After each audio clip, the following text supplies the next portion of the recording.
Hey, what is up guys? So we're going to be doing a quick review on Vanguard episode 2, 3 and 4, or rather Dimension 2, 3 and 4.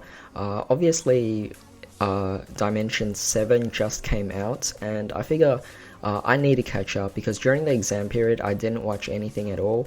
I was just really busy studying for my exams because this was a really tough semester. And I still think it is. It's incredibly tough, but once it was all over, I started catching up again, and I watched the recent 3 episodes. Well, not the recent 3 episodes, the next 3 episodes, which was Dimension 2, 3, and 4. So I still have to watch 5, 6, and 7, but I figure I might as well do all 3 in a review right now, just because firstly it's the catch up, and some of them didn't have too many eventful things. So starting off with episode 2, not too many things actually happened in episode 2. Again, it was more of those teaching episodes where you're trying to learn from the games, so I found that to be kind of pointless to really just watch through, so I kind of skimmed through that one because it was really just showing off how the game was played.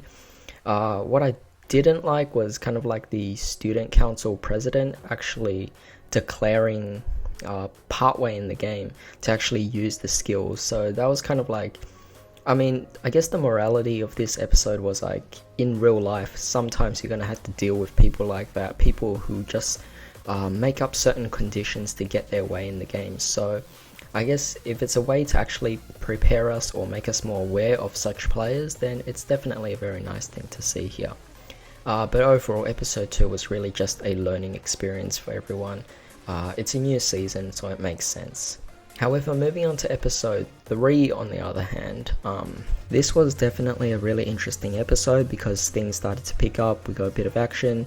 I mean, I still didn't like the fact that there had to actually be a full proper fight between the student council as well as the Cardfight club, but I guess they just really wanted to do it. It just felt kind of dragged on. But overall, what I did like is the relationship between Naoki and Maki, who is the student council secretary.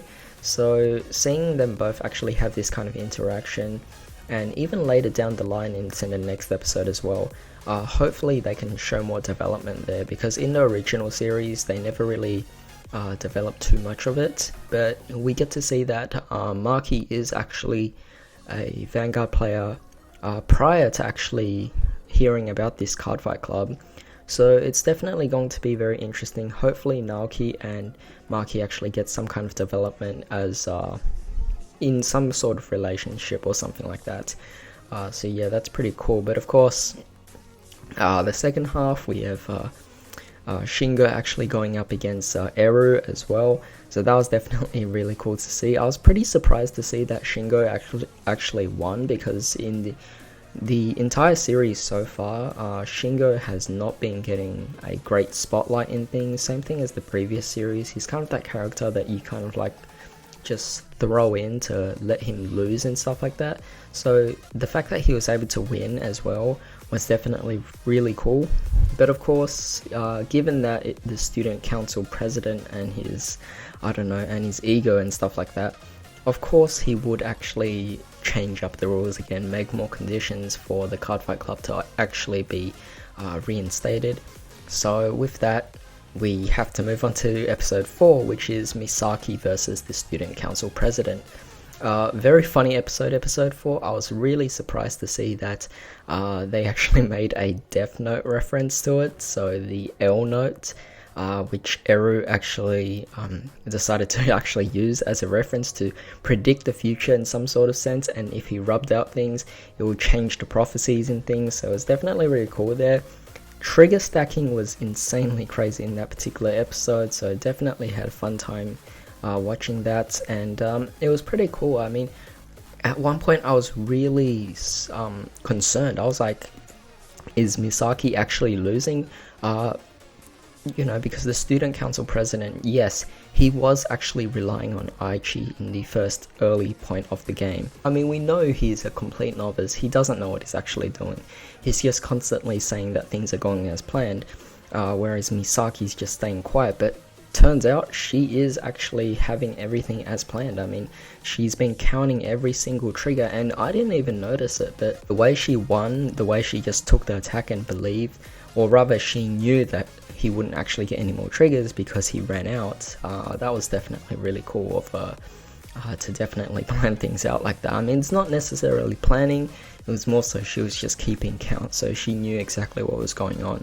But yeah, her securing her win, definitely very exciting. Now, one interesting thing is by the end of the episode, the student council actually joins the Cardfight club as well.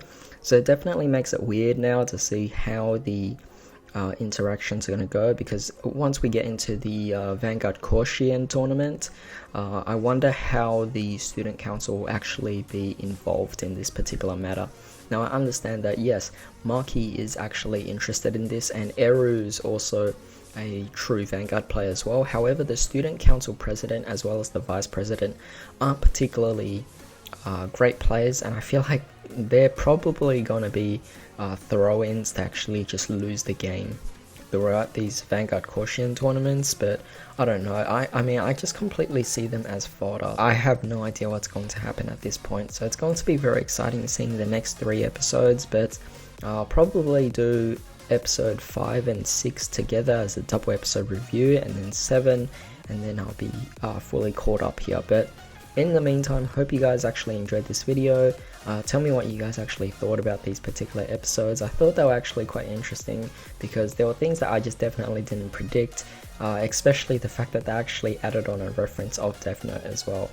But yeah, that's pretty much it for today, so hope you guys have a great day. I'll see you next time.